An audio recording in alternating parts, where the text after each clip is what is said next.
Halo guys, selamat datang kembali di channel Anak Bos alias Anak Boarding School. Dan masih bersama gue, Putra. Pernah gak sih di dalam satu momen atau di banyak momen dimana momen itu tuh kayak enak-enak gimana gitu, tapi lu sadar ini tuh sebuah kesalahan kalau lu lanjutin. Dan isi kepala lu berdebat.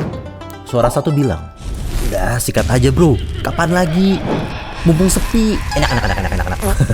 Tapi suara dua bilang, jangan, itu dosa, salah. Akhirnya kita bingung. Cuman gue yakin kebanyakan dari kita sikat aja bro. Kenapa sih dalam diri kita tuh ada kayak malaikat dan iblis gitu? Nah ternyata di manual buku kehidupan kita, Tuhan udah ngejelasin itu dari kapan tahu sob. Asy-Syams, gue yakin di ayat ini kita sudah sama-sama hafal sob, karena ini di juz 30. Wa nafsi wa ma sawwaha fa'alhamaha fujuraha wa taqwaha qad aflaha man zakkaha wa qad khaba man dassaha. Wa nafsi wa ma sawwaha, dan demi jiwa, nafsu. Kita pernah bahas ini di konteks atau konten sebelumnya sob. Dan penyempurnaan dalam penciptaannya. Fa'alhamaha fujuraha wa taqwaha, dan Allah sudah mengilhamkan sob antara fujuraha wa taqwaha, antara fujur, keburukan, wa taqwaha, atau ketakwaan sob. Artinya dalam penciptaan nafs kita, jiwa kita, nafsu itu tuh nafs, kita kan sering ngomong nafas kan, artinya setiap yang bernafas, nafsu itu pasti memiliki jiwa. Nah jiwa ini sudah diinstal lah sob, bahasa kasarnya sama Allah dalam penciptaannya nih. Udah Allah install nih dua software atau dua jalan sob, dimana itu mendekatkan kita pada fujur atau keburukan atau kedurhakaan, wa taqwa, dan takwa.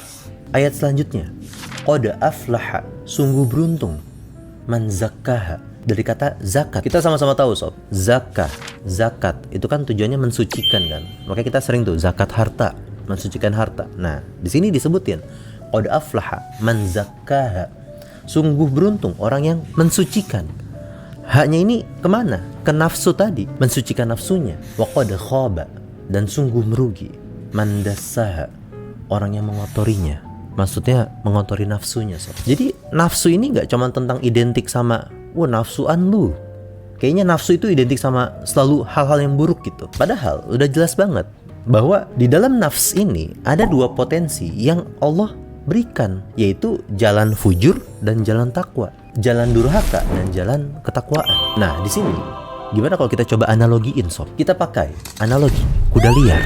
Nafsu atau nafs atau jiwa itu adalah penunggangnya, penunggang dari si kuda liar tadi sob. Nah syahwat adalah kuda ini. Lalu syahwat itu apa?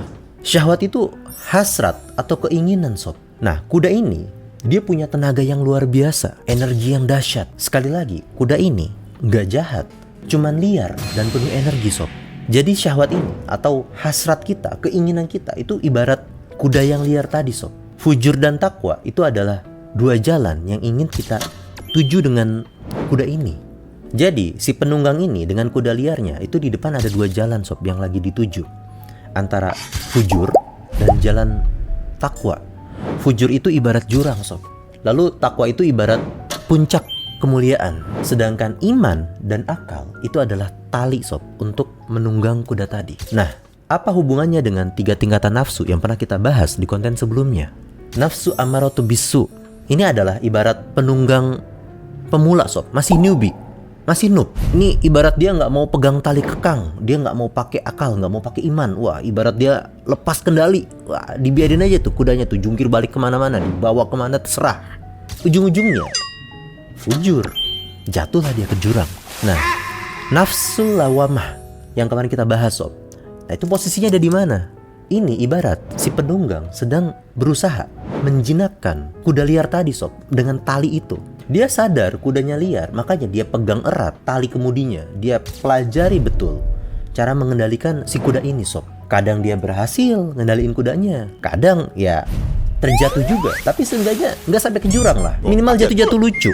Kadang dia terseret-seret gitu ibaratnya dengan kudanya, tapi setidaknya dia masih mencoba untuk memegang kendali sob. Dia nggak pernah nyerah, dia terus berusaha untuk bangkit lagi dan terus mengendalikan kudanya. Inilah kita semua sob, para pejuang yang sedang berjuang mengendalikan nafsu kita. Lalu nafsu mutmainnah, jiwa yang tenang, yang kemarin kita bahas juga sob. Ini posisinya di mana? Ibarat penunggang, inilah sang master sob. Dia nggak membunuh kudanya, namun dia mampu berhasil mengendalikan kuda tersebut, sob. Dengan kuda liar tersebut, apa yang dia lakukan? Dia memanfaatkan energi yang sangat dahsyat dari kuda tersebut untuk membawanya mendaki menuju puncak kemuliaan, sob. Jadi tujuan hidup kita ini bukan untuk membunuh si kuda liar tadi, karena itu mustahil. Gak bisa, sob. Tujuan kita adalah menjadi penunggang yang mahir, yang bisa mengendalikan energi yang dahsyat ini untuk bisa mencapai ke puncak itu, sob. Bukan untuk jatuh ke jurang kehancuran. Kira-kira gitu, sob, analogi untuk nafs kita, syahwat kita, yaitu diri kita juga sendiri. Dan juga akal dan iman tadi, sob, untuk mengendalikan nafsu di diri kita. So, di bagian mana lu sering terseret oleh kuda liar lu? Dan apa trik yang lu pakai buat bisa ngendaliin lagi nih? Lu bisa tarik lagi tali kekangnya. Kalian bisa share di kolom komentar untuk kita sama-sama belajar.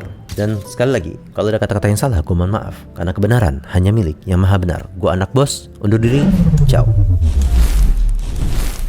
Orang kira alim padahal masih nyeleneh. Iman masih tipis mesti gimana neh. Santri modern laptop di tas, buka kitab tafsir sambil ngoding di kelas. Gak semuanya ngaji, ada yang jago bisnis. Tulis proposal, cuan makin manis. Dibilang anak pesantren, sorry miss. Anak bos di sini cara mikirnya kritis. Bukan anak pesantren, cuma anak bos. Anak boarding school tapi gaya host. Kitab di meja, sneakers di kaki. Tetap ngaji walau kadang belum ngerti.